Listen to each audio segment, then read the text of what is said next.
1920 BCE से होती है, जहां पर सिकंदर की सेना एक घने शापित जंगल के अंदर शंभू नाम के उनके इंडियन सर्वेंट के साथ जा रही थी। लेकिन सिकंदर समेत उसकी सेना और शंभू को एक भयानक नुकीले दांतों वाला जीव खत्म कर डालता है कि वो उसको भारत के ऊपर कब्जा करने नहीं देगा। अब इसके बाद मूवी प्रेजेंट टाइम में आती है, जहां पर हम एक स्ट्रगलिंग न्यूज एंकर आलोक उर्फ बनी को देखते हैं, जो कि अपने दो दोस्तों के साथ सेम जंगल के आसपास नकली भूतिया कहानी की रील बना रहे थे। लेकिन रील खराब होने की वजह से वो फनी बन जाती है और वायरल हो जाती है, जिससे कि आलोक की बेइज्जती हो गई थी। खैर, अब इसी जंगल के अंदर एक भयानक भालू आकर आलोक के ऊपर हमला कर देता है और इससे अब दो चीजें होती हैं। एक तो ये कि आलोक के दोस्त डर के मारे वहां से भाग जाते हैं और दूसरा कि आलोक डर के मारे जंगल में और अंदर भागने लगता है। अब भालू की सूंघने की शक्ति बहुत ज्यादा तेज होती है और आलोक के बैग के अंदर पक्का खाना होगा, जिस वजह से भालू उसको मार मार कर अधमरासा कर देता है। लेकिन जैसे तैसे आलोक एक पेड़ की जड़ और तने के नीचे वाली खाली जगह पर छुप गया था और उस भालू को कोई लड़की खींच कर ले जाती है और मार डालती है। अब आलोक बेहोशी में ये सब देखता रहता है, लेकिन कुछ कर नहीं पाता।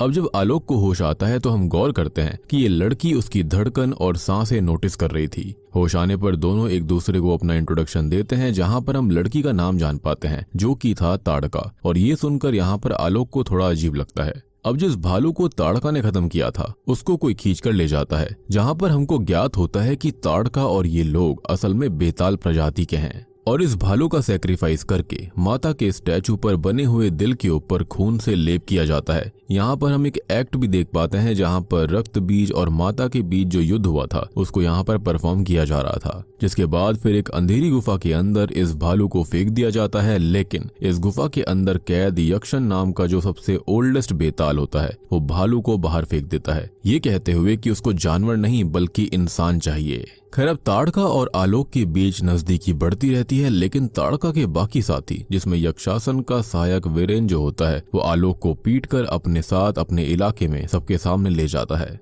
अब यहाँ ताड़का सबको ये समझाती है कि आलोक को कोई भी आइडिया नहीं है कि वो लोग हैं कौन या फिर ये जगह क्या है, लेकिन उसको कैद करने की सजा दी जाती है। लेकिन वीरेन, जो कि असल में यक्षासन का ही खास था, वो आलोक को उसकी गुफा में फेंक देता है, जहाँ पर यक्षासन एक इंसान को 75 साल बाद देखकर बहुत ही ज्यादा खुश हो जाता है कि आज वो इंसान का खून पिएगा। यानी कि उसने 75 साल से इंसानी खून पिया ही नहीं था।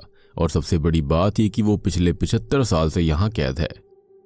अब इससे पहले कि यक्षासन आलोक को काटता, ताड़का आकर आलोक को बचाकर ट्रक पे कूदकर शहर ले आती है। जबकि बेताल प्रजाति जो है वो इन जंगलों में ही रहती है और उनको इंसानी दुनिया में जाना वर्जित था, मना था। लेकिन आलोक के लिए उसने ऐसा किया क्योंकि कहीं ना कहीं वो भी उसको चाहने लगी थी। अब वो उस चीज से आकर्षित हुई जो कि उसके खुद के पास नहीं है, यानी कि धड़कती हुई धड़कन। अब आलोक के घर पर हम देख पाते हैं उसके माता और पिता को। उसके पिता जो होते हैं वो एक रिटायर्ड इनकम टैक्स ऑफिसर थे। अब आलोक के माता पिता जो होते हैं वो उसके गुजर जाने का शोक कर ही रहे थे कि तभी वहां पर आलोक और ताड़का आ जाते हैं। लेकिन आलोक के पिता को ताड़का के ऊपर शक हो रहा था कि ये लड़की सही नहीं है और उनको साफ दिखता है कि ताड़का पेड़ों पर कूदती है, रातों को बाहर खिड़की से कूद कर जाती है, लेकिन कोई उसकी बात नहीं मानता।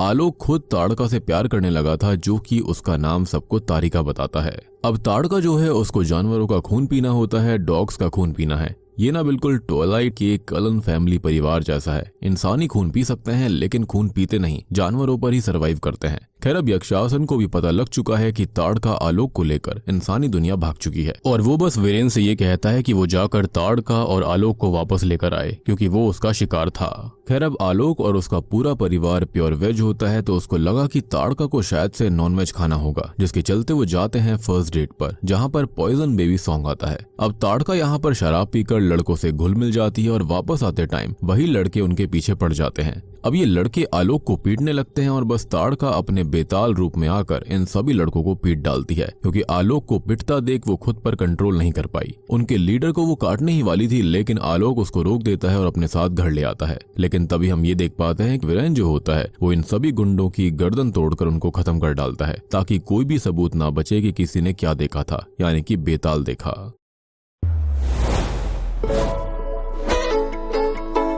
चाची, give me that salwar suit. I'll take. बेताल देखा। अब यहाँ घर पर फाइनली आलोक को अपने पिता की बातों पर विश्वास होता है कि हाँ, सब कुछ सच है, ताड़का इंसान नहीं है, ना ही उसके सीने में धड़कन है। ताड़का बताती है कि वो एग्जैक्टली वैम्पायर्स नहीं है, बल्कि उनको तो धरती की सुरक्षा के लिए देवी ने बनाया है। इस बारे में बाद में बात करेंगे कि यहाँ पर क्या था, लेकिन ताड़का का ये कहना था कि 1947 में दंगे हुए थे, जहाँ पर वो लोगों की मदद करने के लिए गए थे, लेकिन मासूम लोगों ने नफरत की आग में एक दूसरे को ही मार डाला। और तब उनको पता लगा कि बेताल से भी खतरनाक तो इंसान खुद हैं और उनका खून जहरीला है, जिसके चलते उन्होंने फैसला लिया कि अब वो कभी भी इंसानों का खून नहीं पिएंगे, ना ही यहाँ पर आएंगे। और ताड़का आलोक के साथ यहाँ पर आकर एक रूल ऑलरेडी तोड़ चुकी है। और बात रही यक्षासन की, तो मूवी के शुरुआत वाले सीन के अंदर वो जो जीव था वो बेताल था, यानी कि यक्षासन था, जो कि बेतालों में ओल्डेस्ट है, उनका थामा है, मतलब लीडर कह सकते हो। लेकिन उसने रूल तोड़ा था, वो इंसानों का खून पीता रहा और एक नई आर्मी खड़ी कर धरती पर राज करना चाहता था, जैसे कि सिकंदर करना चाहा। लेकिन उसको मंत्रों की मदद से बेड़ियां पहना दी गईं और शापित पहाड़ की गुफा में कैद कर दिया गया, जो कि पिछले 75 साल से इंसानी खून के लिए तरस रहा है। और यही रीजन था कि वो आलोक के पीछे पागल सा हो गया था। लेकिन यहाँ पर एक रूल था कि जिस दिन किसी भी इंसान को किसी भी बेताल ने काट लिया, उस दिन यक्षासन आजाद हो जाएगा। जिस वजह से वो कैद हुआ था वही चीज टूट गई, तो उसकी कैद भी खत्म हो जाएगी और फिर जिस बेताल ने इंसान को काटा होगा वो कैद होगा। लेकिन आलोक और ताड़का को अभी भी एक दूसरे से प्यार था। खैर, अब तभी उन लड़कों की मौत की वजह से आलोक के घर पुलिस ऑफिसर पीके यादव आते हैं, जो कि ताड़का को अकेले में ले गए थे। ये अपना एक कोड वर्ड बोलते हैं जो कि बेताल होने का कंफर्मेशन देता है। और यहाँ पर पीके यादव भी एक बेताल था। वो क्लियरली ताड़का को बोलता है कि वो पिछले 172 साल से इंसान और बेतालों के बीच में बैलेंस बना रहा है और वो रूल्स तोड़कर सब कुछ खराब कर रही है और उसको वापस जाना होगा। पीके यादव यहाँ पर काफी ताकतवर था, जिसके चलते ताड़का को बस में बैठाने के लिए आलोक उसके साथ जाता है। लेकिन उसी बीच आलोक ताड़का को रोकने वापस से रॉन्ग वे में कार चला रहा होता है, जिस वजह से उसका एक्सीडेंट हो गया था। वो वहीं पर मारा जाता है। अब उसे हॉस्पिटल में एडमिट किया जाता है, जहां पर उसके माँ बाप को पता लगता है कि आलोक इज नो मोर। लेकिन आलोक जिंदा होकर बिस्तर से बाहर भाग जाता है और हमको पता लगता है कि एक्सीडेंट के तुरंत बाद ही मजबूरन ताड़का को आलोक को काटकर उसे एक बेताल में कन्वर्ट करना पड़ा था। यानी कि आलोक भी अब एक बेताल बन चुका था, जिसके चलते अंधेरी गुफा और उनके मंदिर के अंदर अग्नि जो थी वो जल गई थी, जिससे कि यक्षासन बहुत ही खुश होता है कि अब वो आजाद हो जाएगा और आलोक नया बेताल बन गया। और ताड़का अब इस गुफा के अंदर अगले 100 साल तक कैद रहेगी, क्योंकि यही उनकी प्रजाति का रूल था।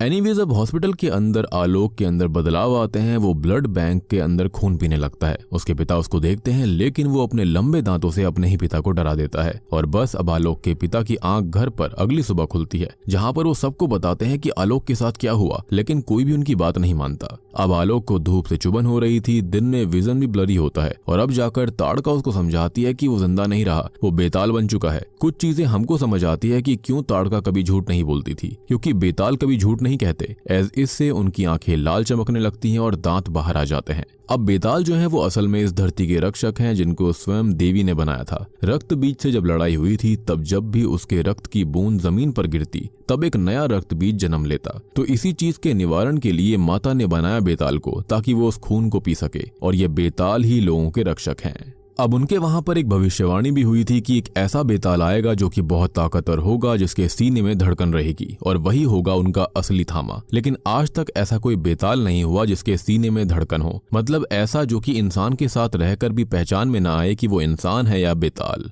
अब आलोक यहाँ पर बेतालों वाले सारे तौर तरीके सीख रहा था। सुपर स्पीड उसके पास थी, स्ट्रेंथ थी, सुपर हियरिंग थी, रात में बहुत दूर तक देखने की सुनने की शक्ति भी थी। अब आलोक के पिता को ताड़का के ऊपर शक होता है, तो वो पहुंच जाते हैं पीके यादव के पास कि उनको ताड़का के ऊपर शक है। तो पीके यादव ये कहते हैं कि ताड़का को वो घर भेज देंगे और वो बस शांति से अपने घर जाएं। अब फाइनली होता यह है कि एक दिन आलोक के पिता को सच पता चल जाता है कि उसका बेटा अब जिंदा नहीं रहा, बल्कि रातों में चलने वाला एक बेताल है। वो लिटरली ब्रेक डाउन होकर सीधा पहुंच जाते हैं द हैंड ऑफ गॉड वाले भाई साहब के पास, जहां पर क्रॉस ओवर होता है भेड़िया और स्त्री यूनिवर्स का। जी हाँ, यहाँ पर हम जना को पहले से ही बैठा देख पाते हैं, जो कि अपने भास्कर भैया यानी कि भेड़िया के लिए उपाय ढूंढ रहे थे। एज जब से सरकटे ने उसको मारा था, उसके अंदर का भेड़िया बाहर नहीं आ रहा होता, जैसा कि हल्क के साथ हुआ था थैनोस वाले सीन में। तो हैंड ऑफ गॉड उसको समझाते हैं कि बस एक ही इलाज है शक्ति बढ़ाने का, भेड़िया को बेताल का खून पीना पड़ेगा। लेकिन वो प्रजाति तो उनके हिसाब से विलुप्त हो चुकी है। मीशो पे कस्टमर्स के डाले हुए फोटोज देखो, सही लगे तो करो शॉप, वरना स्किप। Meesho, download now. सारे सरकारी कामों को ऑनलाइन करना सीख लो और उसके लिए सीखो ऐप अभी डाउनलोड कर लो। इंस्टॉल नाउ पे क्लिक करो और अभी सीखो ऐप डाउनलोड।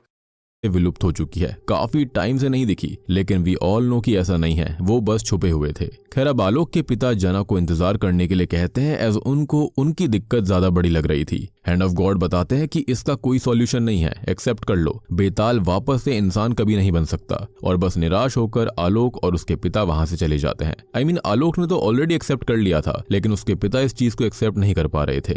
लेकिन अब जना को यह पता लग जाता है कि भेड़िया और भास्कर की शक्ति बढ़ाने का रास्ता क्या था, और जना को आलोक जहां बैठा हुआ था वो कपड़ा दिया जाता है, जिसके जरिए भास्कर इजीली आलोक तक पहुंच सकता था। अब आलोक का पीछा वीरेन और उसके साथी कर रहे होते हैं, लेकिन आलोक उनको चकमा देकर एक ऊंची बिल्डिंग पर ताड़का का इंतजार करने लगता है, और उसने ही ऐसा कहा था आलोक से करने के लिए। लेकिन टू हिज शॉक वहां पर एंट्री हो जाती है भेड़िया की, जो कि आलोक के खून की बूंद पीना चाहता था ताकि उसकी शक्ति बढ़ जाए। और यहाँ पर वरुण धवन यानी कि भास्कर काफी बल्कि सा लग रहा होता है, और इसका रीजन भी अभी आपको समझ में आएगा। दोनों की काफी फाइट होती है, लेकिन यहाँ पर हम ये देख पाते हैं कि आलोक ज्यादा ताकतवर था, और इसी चक्कर में वो ओवर कॉन्फिडेंस में खुद के खून की बूंद भास्कर को मॉक करने के लिए गिरा देता है। और यही उसकी सबसे बड़ी भूल थी, एज भास्कर ने वो खून चख लिया था, और बस वो हवा में उड़कर 4 पैरों पे चलने वाले भेड़िए से ट्रांसफॉर्म होकर बिल्कुल वेन हेल्सिंग वाले जैसे अल्फा और खतरनाक स्ट्रॉन्ग 2 पैरों पर चलने वाले सुपर भेड़िया में ट्रांसफॉर्म हो जाता है। अब बुरी तरह से वो आलोक पर हमला कर देता है, उसे पीट देता है। ताड़का भी बड़ी मुश्किल से आलोक को छुपाती है, लेकिन भेड़िया को खुद को शीशे में दिखवाकर भास्कर अपने नॉर्मल रूप में आकर वहां से भाग गया था। और यहाँ पर काफी फनी सीन्स भी आते हैं,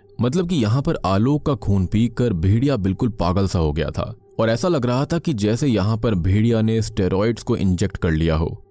एनीवेज अब ताड़का आलोक को पीके यादव के पास लेकर जाती है, जहां पर उसको पता लगता है कि पीके भी बेताल है, और यहाँ पर पिशाणु यानी कि भेड़िया उनका एक नेचुरल एनिमी है। और आलोक ने अपना खून देकर उस भेड़िए को 10 गुना ज्यादा ताकतवर कर दिया है। और अब आलोक का खून चखने के बाद भेड़िया उसका पूरा खून पीने और आलोक को खत्म करने जरूर आएगा। लेकिन अब उसको प्रोटेक्ट वो लोग करेंगे, जहाँ पर पीके यादव उन दोनों को अपनी सीक्रेट कम्युनिटी क्लब में लेकर जाता है, जहाँ पर बहुत पुराने लोगों के खून आलोक को पिलाए जाते हैं, जिसमें शुरुआत वाले अलेक्जेंडर का भी खून था। और हम चंदेरी की रानी यानी कि नौरा फतेही को भी डांस करते देखते हैं, जो कि शॉकिंगली खुद भी एक बेताल थी। जी हाँ, मतलब कि क्रॉसओवर्स पे क्रॉसओवर्स हो रहे थे। खैर अब आलोक यहाँ पर इतना पुराना खून पीकर बेहोश हो जाता है, और जब उसकी आंख खुलती है तो पता लगता है कि ताड़का वापस गई है और अब वो कैद हो जाएगी। और अब आलोक को अपने घर रहना होगा, और वो ताड़का से कभी नहीं मिलेगा, क्योंकि अगर उसने यहाँ पर कुछ भी उल्टा करने की कोशिश करी तो वो लोग उसे खत्म कर देंगे, एज ये रूल्स के सख्त खिलाफ था। अब घर पर आलोक उदास बैठा हुआ था, लेकिन उसके पिता उसको और ताड़का को एक्सेप्ट कर लेते हैं कि वो उसका बेटा है, और वो जाए अपने प्यार के लिए सारे रूल्स तोड़ दे, जैसा कि ताड़का ने किया था। और अब बस हमको पता लगता है कि जंगल के अंदर एक जादुई पेड़ है, जो कि बेताल के छूने से उनको उनकी दुनिया में एंट्री देता है, या फिर ये इस तरह के ही बींग्स को ही एंट्री दिया करता होगा। तो क्या ये मुंजिया वाला पेड़ हो सकता है? एनीवेज अब आलोक उनके बीच आता है, जहां पर हम देख पाते हैं कि यक्षासन आजाद हो चुका है, और उसकी बेड़ियों को भी मंत्रों की मदद से खोल दिया गया था। अब ताड़का जो होती है गुफा के अंदर कैद होने ही वाली थी कि तभी वहां पर आलोक वीरेन समेत काफी सारे बेतालों को पीट डालता है, और यक्षासन जो होता है वो इस चीज से काफी डिसअपॉइंटेड था। इनफैक्ट वो एंटरटेन भी हो रहा था कि एक नया बेताल कितना शक्तिशाली है। खैर अब तभी यक्षासन डिसअपॉइंटमेंट देखकर अपने ही साथी वीरेन को मारकर उसकी ताकत को खींच लेता है, और यक्षासन के पीछे हम एक डिमोनिक स्पिरिट को भी देख पाते हैं, और उसकी आंखें भी नीली थी, यानी कि वो इन सारे बेतालों से थोड़ा सा अलग था। और सबसे बड़ी बात कि उसकी शक्तियां जो हैं वो काफी ज्यादा बढ़ चुकी थी। और यहाँ पर उसकी आंखों का नीला होना मतलब यह है कि वो ओल्डेस्ट बेताल है, जैसे कि आपने काफी सारी मूवीज के अंदर देखा होगा, जहाँ पर ओल्डेस्ट वैम्पायर जो होते हैं उनकी आंखों का रंग थोड़ा सा अलग ही होता है। खैर अब आलोक जो होता है वो यक्षासन से लड़ाई करता है, लेकिन वो उसको पीट देता है, और तब ताड़का को इनका एक आदमी मंत्रों से बेड़ियों से आजाद कर देता है। ताड़का और आलोक बहुत कोशिश करते हैं कि वो यक्षासन को हरा दे, लेकिन उसने इंसानों का खून पी रखा था 75 साल पहले, और वो सबसे ओल्डेस्ट बेताल था, जिससे कि वो आलोक को मार डालता है। और अब आलोक यहाँ पर फिर से मर गया था, और अब ताड़का इतनी तेज चिल्लाती है कि उसका दर्द देवी तक पहुंच जाता है, और उनके हाथों में जो दिल था उस पर क्रैक पड़ गया था। और तभी एक तेज लाल रोशनी, जो कि देवी का आशीर्वाद था, वो आलोक के अंदर समा जाता है, जिससे कि आलोक बन जाता है सुपर बेताल, और वो एक ही झटके में यक्षासन को हरा देता है। उसको वो मारने ही वाला होता है, लेकिन ताड़का उसको रोक देती है, जिससे कि हमको पता चलता है कि आलोक उसके जैसा नहीं था। और यही चीज देवी को चाहिए थी, एक ऐसा बेताल जो कि इंसानों को भी समझे, बेतालों को भी समझे। और अब वो ऐसा पहला बेताल बनता है जिसकी भविष्यवाणी करी गई थी। उसका दिल धड़क रहा होता है जैसे इंसानों का होता है और ताड़का इस चीज से प्यार में पड़ी थी।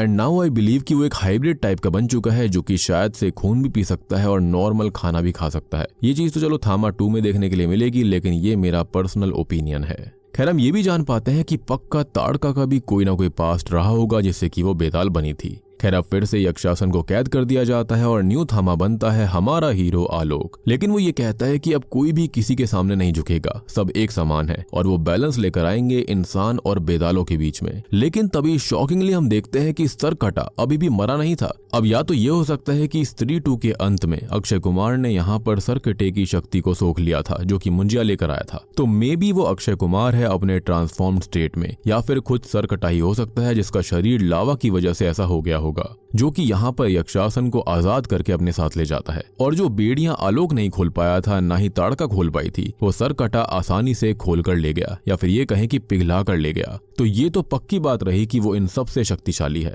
या फिर शायद बस ऐसा है कि बेताल जो है वो बिना मंत्रों के इस बेड़ियों को खोल नहीं सकते। क्योंकि अंत में आलोक ये पूछता है कि अगर यक्षासन अब इंसानी खून पीकर और ताकतवर होगा तो उसको भी स्ट्रांग बनना होगा, लेकिन वो कैसे हो सकता है? तो उसको अब भेड़िया का खून पीना होगा, जो कि मुझे यहाँ पर थोड़ा सा ओवरडू लगा। आई मीन कभी यहाँ पर भेड़िया को बेताल का खून पीना है, कभी बेताल को भेड़िया का खून पीना है, ये चीज थोड़ी सी वियर्ड थी। अब आलोक को पता था कि आखिरकार उस भेड़िए को ढूंढना कैसे है, क्योंकि यहाँ पर एक्चुअल में उसे ढूंढने की जरूरत ही नहीं थी, क्योंकि भेड़िया खुद ही आलोक के पीछे उसकी दुनिया में आ चुका था। और शायद से यही मेरे ख्याल से भेड़िया 2 की कहानी हो सकती है कि क्या क्या उसके साथ हुआ था सरकटे के बाद में, यानी कि जब सरकटे ने उसको मारा था तो उसके बाद उसके साथ क्या क्या हुआ। तो भेड़िया 2 के अंदर यही दिखाया जाएगा कि जना जो था वो कैसे यहाँ पर हैंड ऑफ गॉड के पास पहुंचा, उसको सजेशन कैसे मिला, और भास्कर यहाँ पर कैसे आलोक के पास पहुंचा था। अब मूवी के अंत में हमको यही पता लगता है कि शक्तिशालिनी MHCU की एक और मूवी आ रही है जिसके अंदर सैयारा मूवी की अनीत भी होगी।